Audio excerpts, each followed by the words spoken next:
Welcome to the Game Before the Money podcast, celebrating pro and college football history.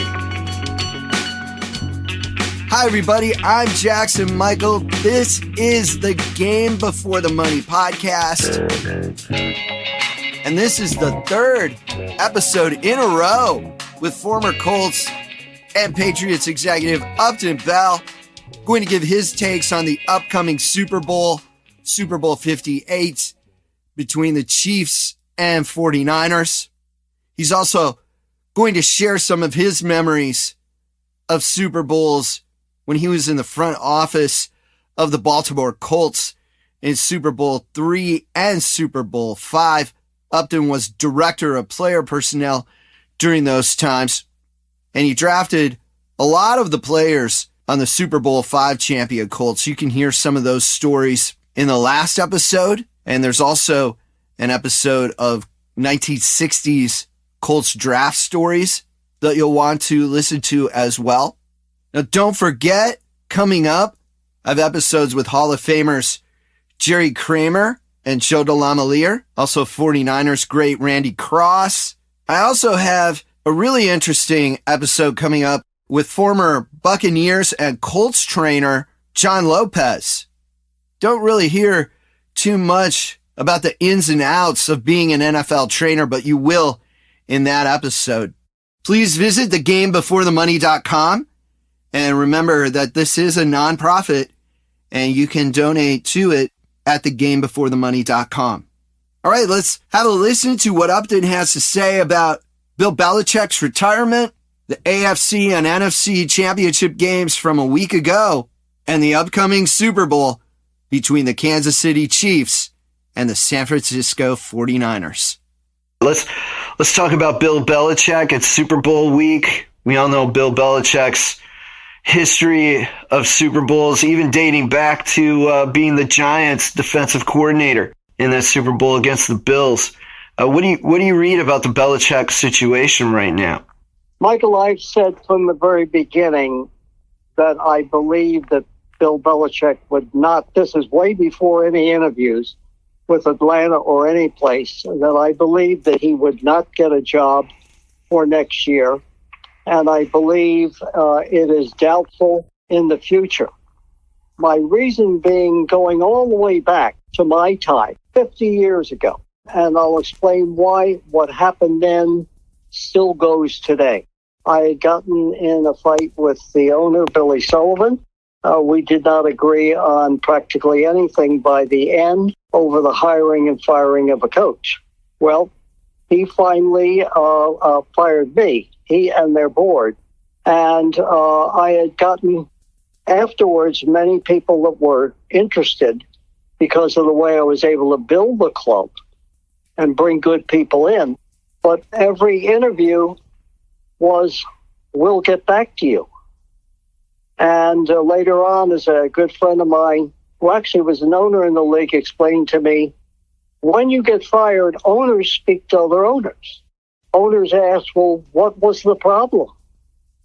And he said, when you're dead, nobody knows you. And by dead meaning, you know, if you're out of the league, you're gone. And maybe you can be revived by somebody, but probably it's 80% sure you will not be. Now let's transfer to today. Bill Belichick, who many think is the greatest coach of all time. I think he's a great coach, but I question the moniker of the greatest coach of all time. And so Belichick, and I think he probably was gone in October with Kraft. I think that he had already made up his mind then. So Belichick with Brady could have the attitude that he had here with not only the media, but also with ownership. And what were they going to do? And then, of course, he moved to get rid of Brady and not pay him, and Bob Kraft went along with him. Well, like everything else that has repercussions, sooner or later it catches up with you because one day the wins begin to disappear and the losses increase. So in the case of Bill Belichick, he gets rid of Brady. Then he does not win after that. And Kraft, probably resenting that he let Belichick do it, then I think just waited for his moment to see if Belichick could continue to win and break the record. Well, neither happened. And there was a disastrous year last year of bringing in two coaches, both being paid by other teams, to coach a position, offensive coordinator, which is the key to your whole team. And neither one of them had any experience. It was a disaster. And as a result, probably a quarterback, if he had any chance, Mac Jones, was ruined. So I'm laying all of this out to say, if you're an owner of another team, what's the first thing you're going to do? If you're Arthur Blank in Atlanta, certainly you look at his record, which is terrific. You look at what he has done. But then you look on the other side of the ledger, and you're encouraged by an infrastructure there that does have a general manager and 50,000 yes men. And what happens? You start to think, well, he'll need to change the whole organization. This is the way he runs it. Now, again, I wasn't, and nobody was in on the conversations on the boat with Arthur Blank. But in having that, Blank probably went back to his people that didn't want Belichick there because it would cost some of them their jobs, and then thought about it. He's soon to be 72. He has had a losing record the last 3 years, going into the fourth. It has been a disaster this year. He got rid of arguably the greatest quarterback of his time, or of all time, whatever you want. So you think about it. And then he probably picks up the phone, which I experienced, and calls Bob Kraft and said, well, what about it? And I'm paraphrasing. Kraft probably said, been a great coach here, Arthur. Don't want to say anything, but let me tell you about the last 10 years. So that's owners talking to owners. I can confirm that when I talked with Coach Levy on the Game Before the Money podcast on a prior episode, he talked about how he had been fired by the Chiefs, and before Ralph Wilson, the Bills owner, hired him, he called Lamar Hunt and said, why did you fire Marv Levy? Now, in Hunt's case and in Levy's case, Hunt said, well, I think that's the biggest mistake I ever made. And when you think about it, it's like getting another job. Your prospective boss is going to call your boss. And what I want to remind people, or try to tell them, that I'm the son of a former owner of two teams, and the son of a commissioner, but a son who heard what owners thought even then. This is back in the 40s, the 50s.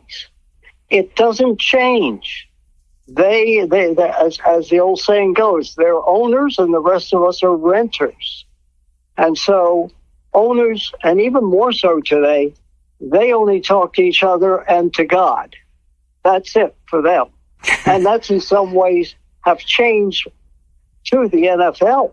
It's even more a bottom line league with an infrastructure, which we're going to get into later on in the conversation, where they really believe in analytics. These guys have made millions using some form of analytics.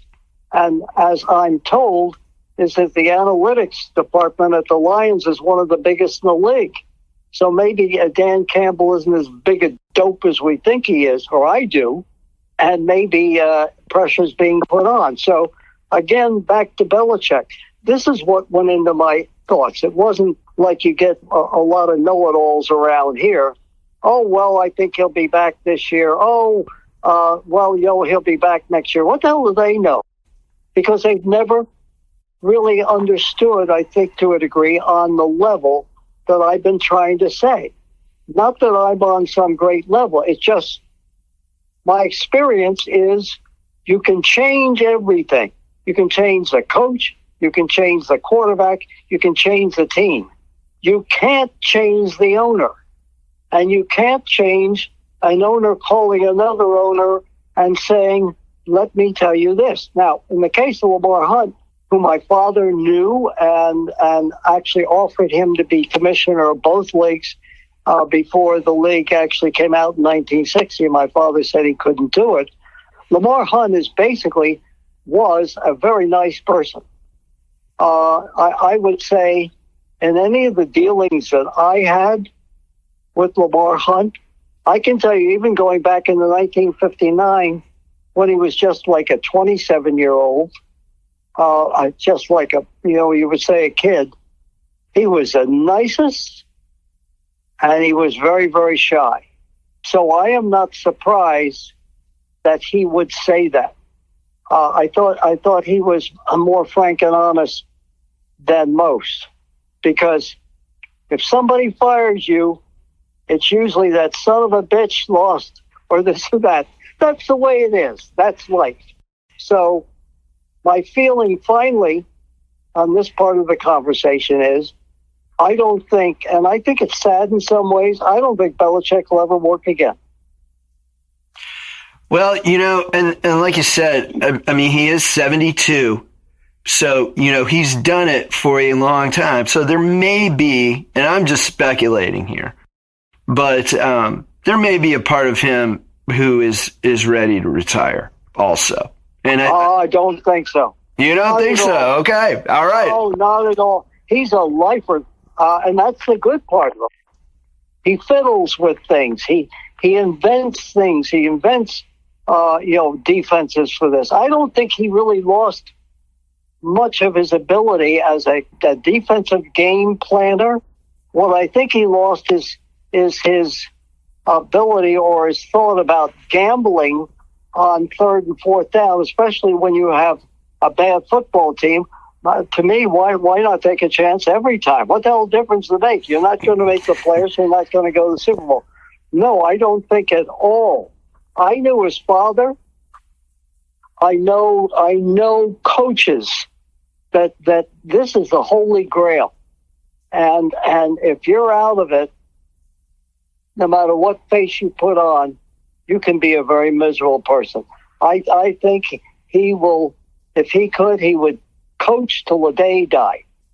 Okay. All right. That's great. That's great insight, Upton. And of course, you worked with one of the best, Don Shula, who owns that wins record still. How do you feel about that with Shula's record staying intact? Well, as I said in my book, which you have, when I was asked to make a decision by Ron Borges, he said, all right, one of the chapters is that I said the greatest coach of all time, bar none, was Moses, and Moses was Paul Brown. And then he said, well, what's the order after that? He said, what about Belichick? And I said that I thought Belichick was a great coach, but I thought Shula did more with all sorts of different quarterbacks. Starting off, yes, he didn't get along with Unitas, but he brought Earl Morrall in, and we almost did it till that disastrous 1968 Super Bowl. Then he comes back, and Bob Greasy gets hurt, and he puts Morrall back in again, and they salvage the season and go to the playoffs for the first time. And then they 3 successive years, they go to the Super Bowl. One is an undefeated season I don't think will ever be broken. So I said, even though he didn't have a great Super Bowl record, and I remind people of this, Michael, Super Bowl is one game. If you're having a bad day on that day, you don't win. It's not like any other sport, the best out of 3 or 7. So I picked Shula as number 2 behind Paul Brown.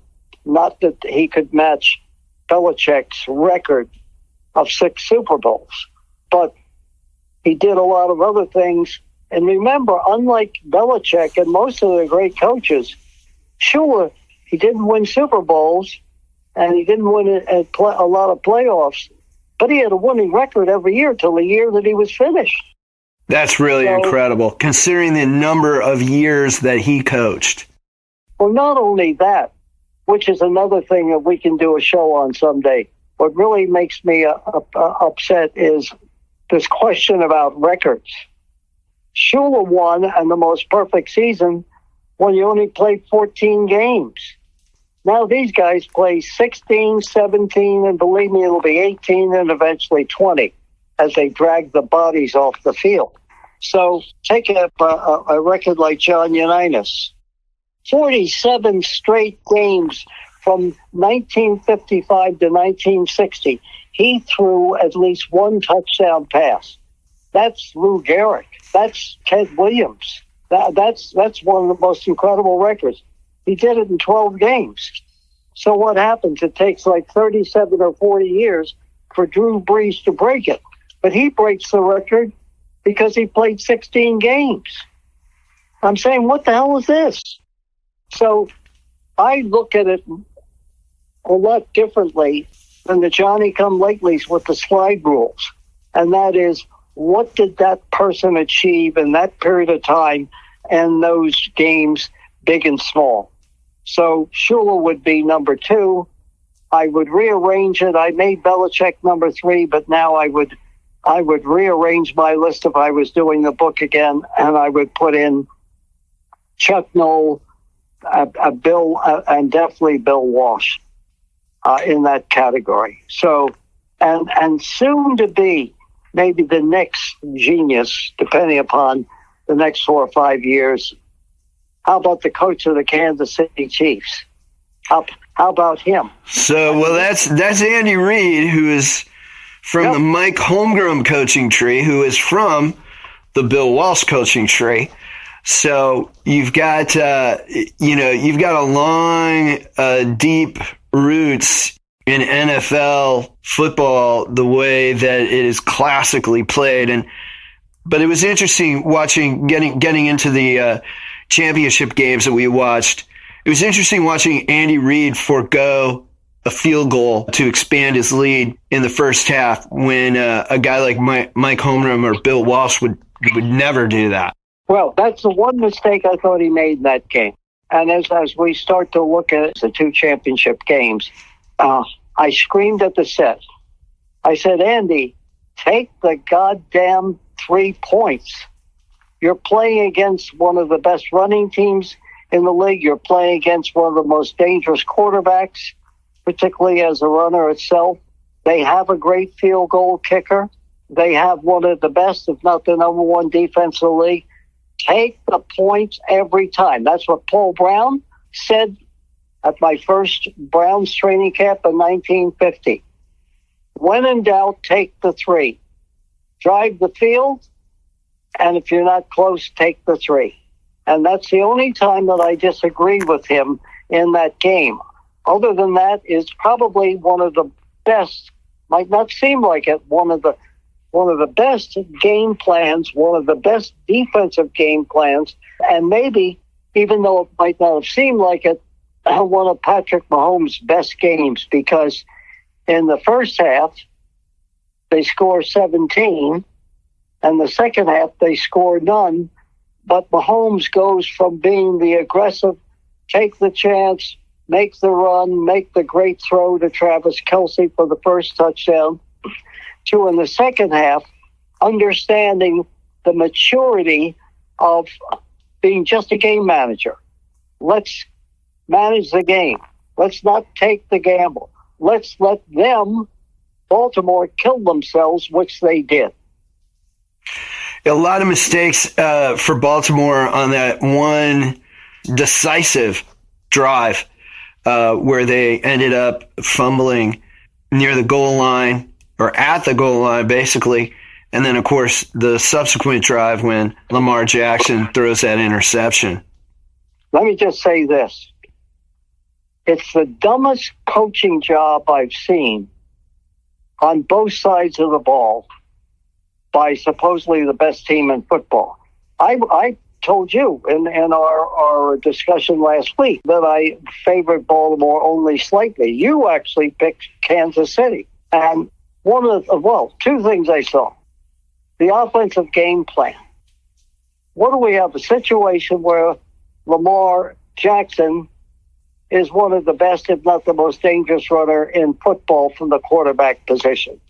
We have a very good offensive line for his team. All right, the Ravens have one of the best. They have one of the best running games in the league. What did they do? They didn't run. They didn't have more designed plays for him to run. Yes, that's a good Kansas City defense, but it's not a great one. And so the one big play is when Jackson scrambles, looks like they have a hold of him, makes a great move, gets out of the way of the tackler, sheds the tackler, and throws a touchdown pass. I thought, oh my God, here we go. But after that, that was it. Then defensively, they acted like a bunch of street gang. Well, what the hell was that? All of those penalties that were so costly, trying to be over aggressive and slugging people, and how about the great catch, and then the Baltimore receiver gets up and taunts over. You had to call it. He taunted the defender standing over him, and that what was like a 40-plus yard gain ended up, minus 15 of the walk-off. So many key points. I kept yelling at the set, what the hell are you doing? You're acting like a mob. It was undisciplined football in a game where, and then there was the play where Kelsey kind of got a penalty out of the Ravens. It was almost like the Chiefs knew that they could get in the Ravens' heads almost and force those undisciplined errors. They could, but you wouldn't be able to get into somebody's head if they weren't prepared. I think that because remember they said before the game, maybe late in the week, that we're not going to let Patrick Mahomes get away with his scrambles. We're going to lay the wood on him. We're going to make it difficult for them. But what happened was they helped make the Chiefs' victory in their game plan, because I'm sure that Mahomes was aware that these people, one time I thought they're going to behead him. That was kind of a legitimate hit, but basically he kept his cool. They didn't. Kyle Van Noy, who was here at the Patriots, this is the biggest game that you're going to play, and you're acting like a street mob. And that's the difference too, maybe, is what happened with their coach. Any other coach that I can remember, I can remember whether it was Shula or anybody, even a Belichick, John Harbaugh.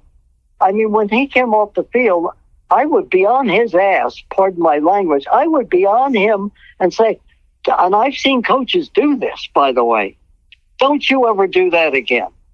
That was really stupid. But he didn't do it. So these guys continued it every time. Whether it was a bad call or whatever it was, they were constantly yapping and bitching. And then how about it, even if it was done on purpose, with less than 2 minutes to play and Baltimore fumbles, then Kansas City has got the ball before Mahomes makes that great pass to Sandling. And what do? The defensive tackle purposely, if you want to stop the clock, purposely hits the guy, their offensive tackle, Kansas City, and drives them all the way back. So what's he get? He gets a 15-yard penalty. Yeah, it reminded me of that old story when Don Drysdale beans a hitter, and then the manager came out and said, "Why did you do that?" And Drysdale said, "Well, you told me to put him on base. You didn't tell me to walk him." And it was kind of like that kind of situation. Well, you told me to get a penalty. You didn't tell me just to jump off sides, So it kind of reminded me of that. But, Kansas City really, they were the disciplined team that day. That made a difference. And I thought, my personal, and I'm curious to hear your take on this, but to me, watching that game, it really almost defined a team win. It was a team win. It's rare that you have both the offense and defense in sync like that. The defensive game plan was brilliant. Let them kill themselves. Baltimore didn't do anything about it. They kind of took away the run. And then they also, when they rushed Jackson, what they tried to do is keep him in the middle of the field. Don't let him outside. You let him outside, and you're dead. So everything that they did was just a terrific move defensively. And then offensively, when they saw, I mean, they really were the underdogs in that game. And when they saw what they were able to do offensively, there was two separate halves. And that first half was, let's score as many points as we can, and even going for it, which I didn't agree with, because that would have made it 20-7. And then you've got a different game in the second half. But anyway, that said, in the second half, as I said earlier, Michael, they made it a simple game plan. And that was try to control the ball, play it very safe, be a game manager. And that's the difference, I think, in Mahomes as a quarterback with everybody else today. That a guy that young ordinarily would want to go out there and fling it around and say, let's go. He knew what he was going up against, and he knew how good their defense was. So he was just, let's wait for them to make, whatever it is, mistakes offensively. But our offense is just going to take what they give us. And that's the way it was. For the average fan that wanted to see fireworks, they probably were disappointed. For me, it was just brilliant on both sides of the offense and defense. It truly was a great game, and I enjoyed it more than a lot of the high-scoring games that we see today. And speaking it was great strategy, and this is where I think, to me, I watch all the sports and have from being a kid all the way to today. The only sport that I didn't have a lot of experience in early was hockey. But the ultimate game is football, because you have on every play a chance, just one missed block, one missed tackle away from disaster. It's the most strategic of all games. It truly is a war game where people hit each other, and the game of speed, all the other things. But it's like Bobby Fischer years ago playing Spassky. It's the great chess game of all games, and I've watched them all. And what we saw Saturday was point counterpoint, and the great chess game was played, and it was won in the second half by a team that was content to manage the game and let the Spasskys make the poor decisions. Well, and in keeping with the board game motif, I guess you could maybe say the NFC Championship game was more like a game of checkers based on some of the decisions that were made in that game. Like the White House checkers.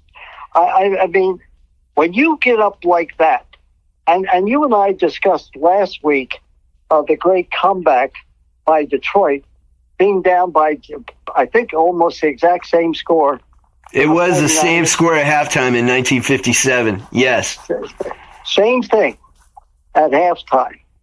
The difference was, I mean, when you have somebody down, like Detroit had them down, and your head coach, Campbell, makes some of the dumbest decisions I've ever seen in a championship game, like he did. Let's just take the first half. Do you think he would have kicked the field goal if somebody hadn't constantly reminded him, you better do it, that this will put us 3 points more up on the board? Well, that's a little bit different. But in the second half, it was pure suicide and unnecessary suicide by Macho Dan Campbell. I mean, I can't think of any other coach in history that would turn down a 17-point lead midway through the third quarter on the road. I'm just surprised his team, they're not going to say it publicly, are really angry with him, particularly when it was 3rd and 3 or 3rd and 2, and they needed, now that they let San Francisco back in the game. So they had San Francisco out of their game plan, because San Francisco's game plan is based upon being able to run and pass and have it evenly matched with a really good running game and at least protect their young quarterback with all the talent they have around them. And they would have had to do that. If you're up by 3 scores, what do you think they're going to have to do? You know, they're going to have to throw the ball, and they're going to have to throw it often to get back into the game. But they did. You know, Campbell didn't do that. But the mortal sin, the real mortal sin, is now they're behind, and 3 points will tie the game up. And he goes for it. I mean, if I were the owner, I'd probably have fired him after the game. But people will say, thank God Bell wasn't the owner. But you threw away a chance for one of the great upsets in championship history. And Brock Purdy, actually, and that's interesting on San Francisco's side, because still, if Brock Purdy, he wasn't throwing the ball very well, but if he hadn't run on so many occasions, particularly in the fourth quarter, they might not have won that game in spite of Campbell. I mean, I thought he won the game for San Francisco with his different scrambles. I mean, so that was one of the most winnable championship games I've seen, and I still can't believe it sitting here today that this is how you get knocked out. It was very, very strange to watch, and it's hard, even in my personal catalog of watching games, to remember something like this. Game switch, you know, the Oilers-Bills comeback, that was different. That was a complete switch in momentum. It didn't really have to do with coaching decisions like that were made. This was just, you know, theater of the bizarre, really. Now, there are other things brought out during the week that the Detroit Lions have one of the biggest analytics department. I did not know that, if that's in fact true, but that's they say. Something like 27 people in that department. That's the problem with what's creeped into pro football. Is a lot of these places are run by these slide rule specialists, but some people even suggested that it was called down from one of their nerds, the situation, and of course it was put up on the screen, the probability that if you go for it versus the probability of kicking the field goal, and could the guy kick the field goal, he kicked inside, and I say, what has happened to us? I mean, football is one thing that particularly when you come to fourth down, the decision whether to kick the field goal, especially today, most of these guys, even the ones that blow it, and even though this game wasn't inside, you know, it's nothing today for somebody to kick a 60 and over field goal. I mean, that's how the game has changed so much from the head-on, straight-ahead kicker to today that, you know, that most of them are sidewinders. So, I mean, just the whole idea that you're taking out of the hands. Football is a game of still today, with all of the changes, all the improvements, the better athletes, the better coaching, 5,000 coaches for every position. It's a better game. But on the other hand, it is a game of judgment, and only the coach can feel the pulse of the game to understand what you need to do. Not some nerd, not some analytics saying, well, your probability is this.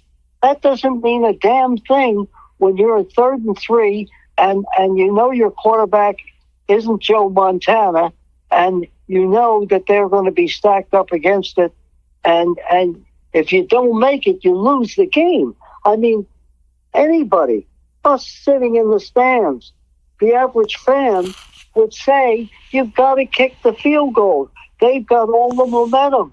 You're behind by 3. You've blown a big lead. Kick the damn field goal. If you even take your chances, if it ends up that way in overtime. You know what? I'm still worked up about it. It's not my team. Well, I am too, and I'm not a Lions fan, but as a football fan, you really hurt for those Lions fans. And again, like you pointed out, analytics accounts for some mathematical equations, but it doesn't account for things like being an underdog on the road. How much is the crowd involved in the game? What is the momentum of the game right now? And those are things that matter in football more than really any other sport. It is the ultimate, and they've let it creep into the game. And now, I mean, my understanding is, Michael, that practically every team has an analytics department. I mean, I know the Patriots don't have one, but believe me, now that they have a new head coach and everything that Belichick did was bad and everything that Mayo will do will be good, before long you will have an analytics department here too. I mean, it's a disease that is spread quickly. And you know what? Somebody called me the other day and wanted to discuss no kickoff returns anymore, very few punt returns. The onside kick is like the woolly mammoth. That's pretty much gone. So what do we have left? We have what you're going to get Sunday with the alleged Pro Bowl. You're essentially getting flag, a.k.a. touch football. Now, I keep saying to you, how long is it going to be after I'm gone that one day football will be all on the outside, the running back will be extinct, it almost is now, and it'll be a form of flag football. Hopefully that won't happen, but watch out. Now, let's kind of go back and chat a little bit about your history at the end of the 1968 season and the end of the 1970 season. At this time, during this week, you know, you're getting ready for the Super Bowl as an organization. What is that like for an executive? What is it like for the director of player personnel Super Bowl week? Utter chaos. It is. It's been more perfected now, but I can remember our first Super Bowl was unbelievable. I mean, you could write a book about it. Joe Namath's promise, guaranteeing the win. Joe Namath almost getting in a fist fight with Lou Michaels a couple of days before at a banquet for both teams. Namath hanging at the swimming pool with the Raiders and the Beauties. And on the other hand, our team trying to be a little bit more restrictive. Weed Eubank getting upset kind of because he felt Namath was boasting too much, but he couldn't control them. Writers and fans all over the lobby. I mean, you don't know how it was and how chaotic it seemed compared to today's chaotic situation. And that is your whole, everything that you do during the season, your workouts, your game planning up to game time, coming into the hotel the night before, eating the team meal, getting up the next day, getting prepared, going over stuff with your car. That's a routine you get into. The routine that it's like going from your little hometown to Las Vegas, which is ironically where they're going. So Shula learned a lot from the first time around. He wasn't around for the second time around where they changed it. In our case, we were staying at I think it was a college or a high school like 20 miles, 30 miles outside of Miami. So there weren't guys running into Miami and being, on the waterfront and being able to go out and drink and do all the things that you would do, which the Bears and the Raiders took full advantage of when they were on Bourbon Street in New Orleans. So it has somewhat progressed. And I remember the second time around for Shula, when the Dolphins were playing the Cowboys, and even though it was in New Orleans, he said that he warned the team, and he warned it each year that he was in it, that the things that they learned, what to avoid, all of the other things. But you can't get away from the whole football world, including now the whole entertainment world, is going to descend upon Las Vegas. But what they have now done is they've moved both teams. I think one of the teams, it might be Kansas City, are going to be staying like 20, 30 miles outside of Las Vegas. So those players don't get a chance to get into town unless they sneak out or something. That they're at least away from the glitz and all of the things that are going to be going on there. But one way or another, I mean, now they have, the media day. We had a media day, but it was different. The writers would just come in from all over the country and kind of sit at tables and talk to players, which they do later on in the week. But now it's a whole production, bringing Martin Scorsese in to do a 3-hour filming of the opening night, where they march all these guys out in prime time. I mean, you think there are mannequins that we're moving out to take a look at. It's a big TV deal. And then you have the flooding of the media. And I've been to some of these. The flooding of the media to each guy's booth. I mean, it's like the animals are in the zoo, and they're there for people to take a look and pet and then move on to the next one. No matter what you do, your routine is broken up. But it isn't as bad as it used to be. So I can, again, just tell you, of being in two personally and then covering it for the media 4 or 5 other times, it's still, if you ask me how to describe it, it's a full-fledged circus. And you have to keep the noise out. And that isn't always easy. Of the 2 teams that are going to be in it, I think both of them, but particularly Kansas City, since both teams have been through it before, although it's accelerated since then, that was 4 years ago, that I think if you're through it once, then you know. It's like saying, I'm going to be going from a hot shower to a cold shower. Well, if you do it enough, then you get used to it. And that's what it is now. Tolerate it to game time. Now, this is another thing to be aware of. And that is when we played both times, the games were at 3 o'clock in the afternoon. And that was still a long wait for normally when you play a game at 12:30, 1 o'clock. Now think about it. You're really talking about 6:30. So you get up, you're nervous that day, and you have a pregame meal, and then you get out to the stadium, and then you sit, and you sit, and you sit. And then it gives you time to think about it.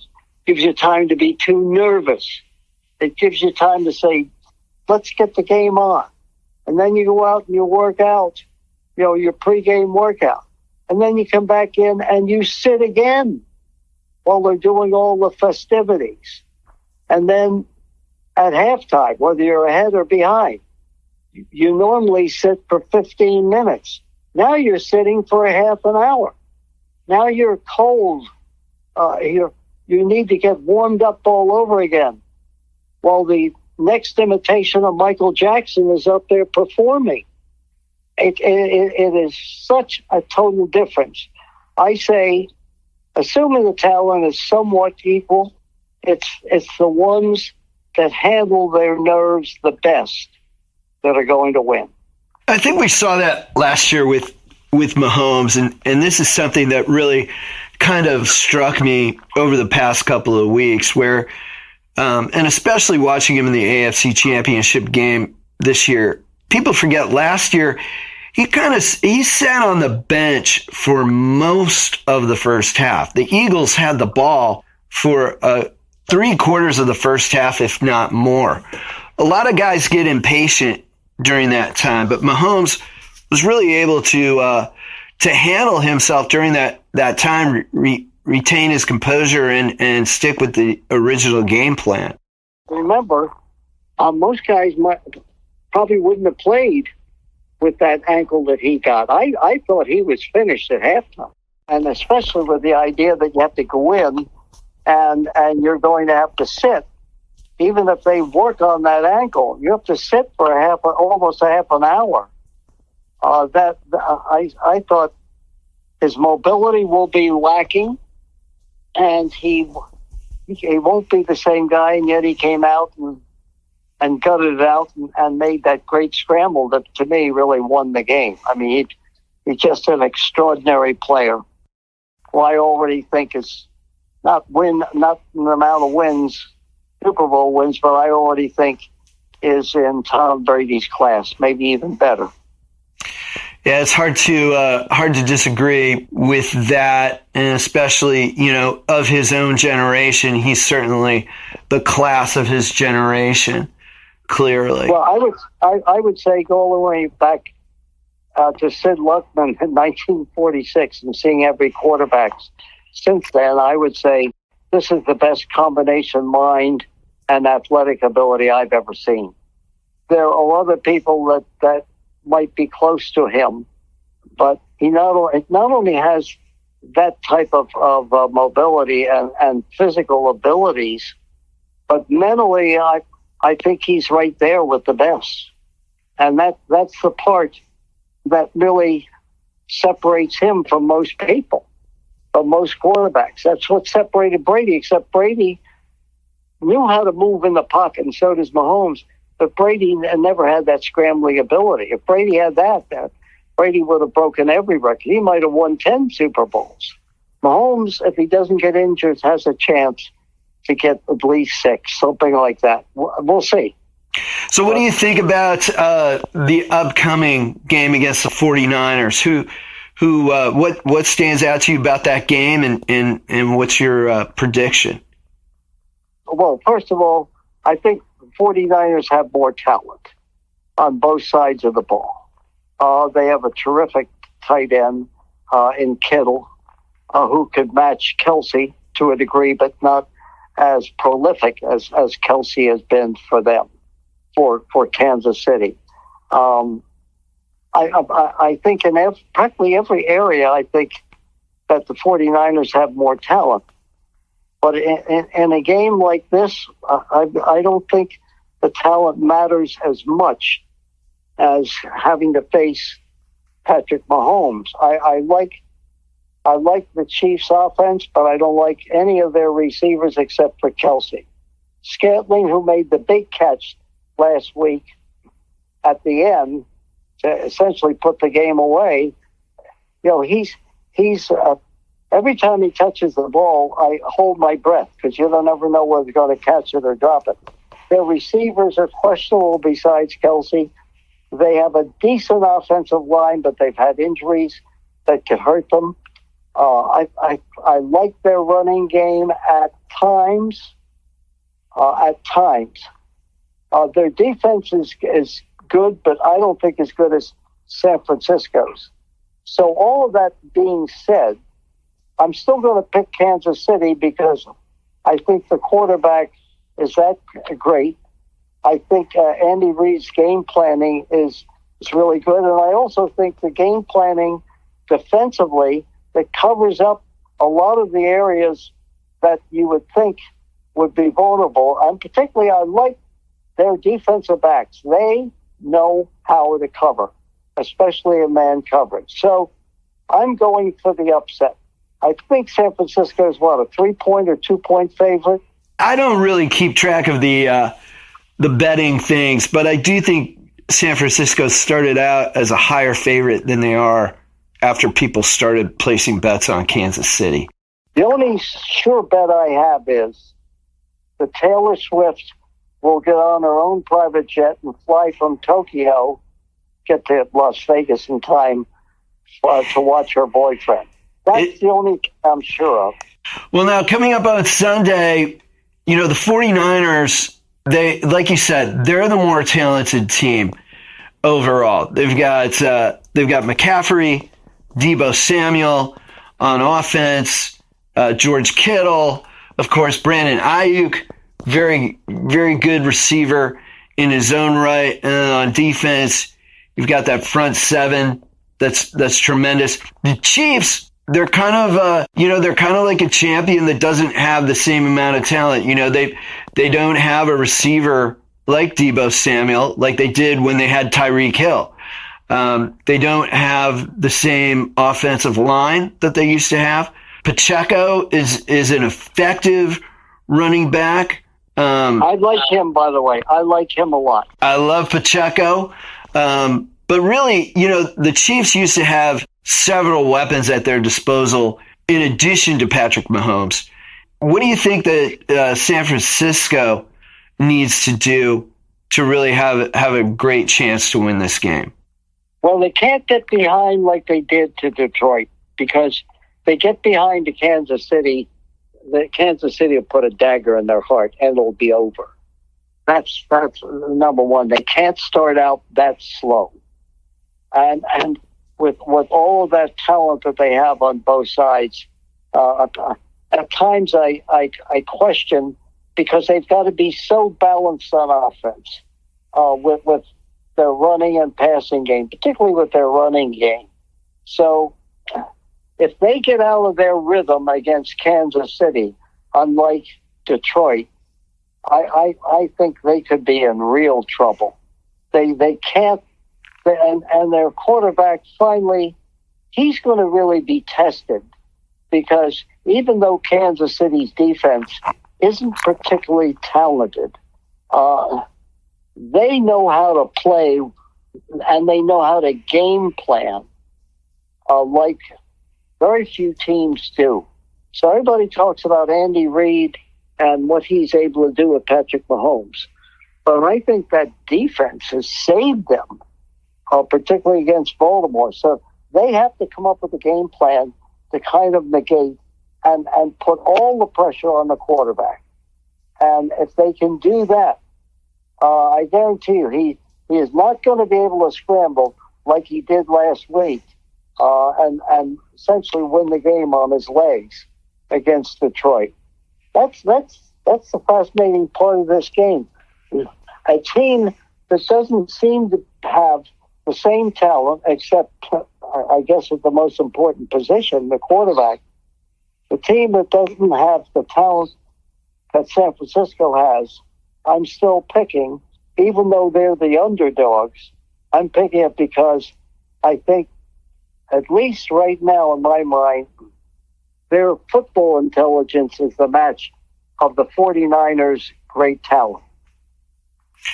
Yeah, and I think I have to agree with you. And I said before, when we talked before the championship games, I said I thought that the Super Bowl champion would come out of the AFC, and I haven't seen anything different to change my mind.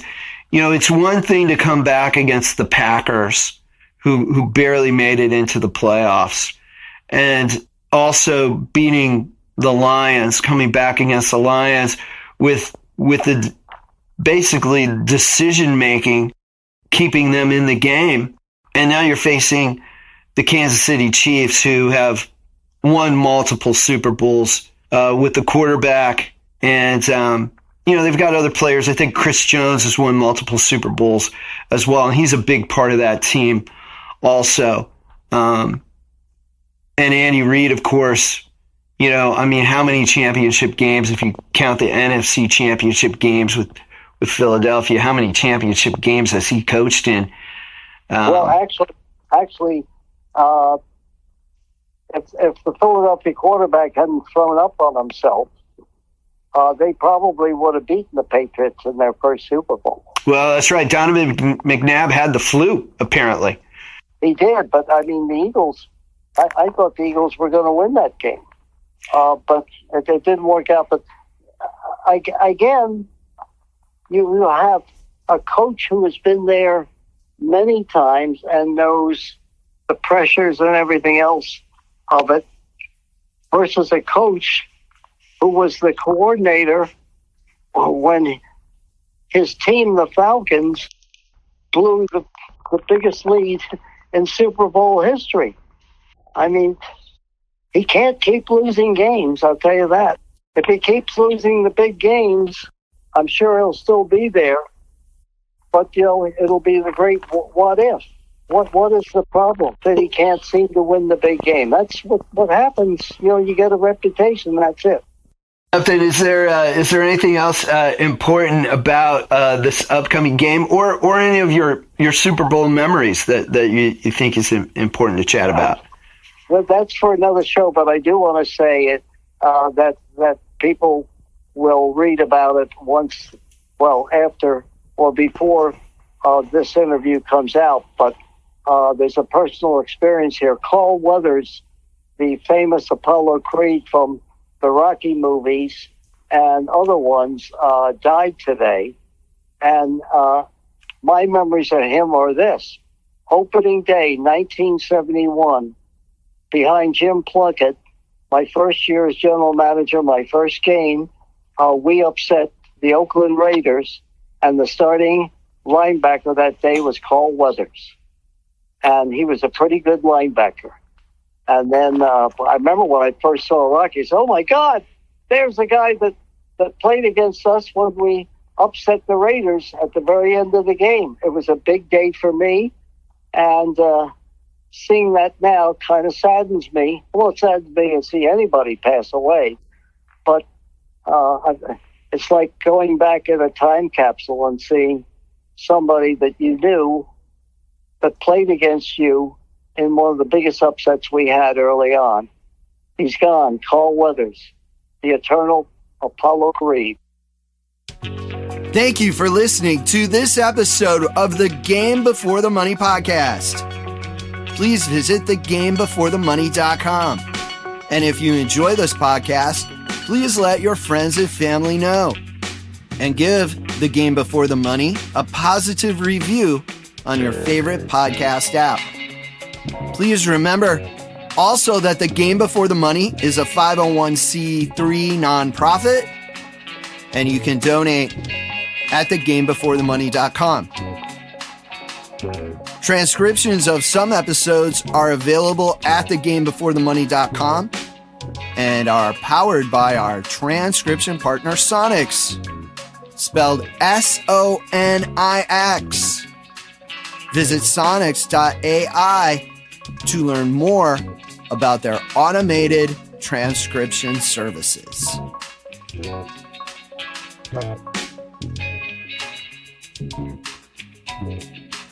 Thank you.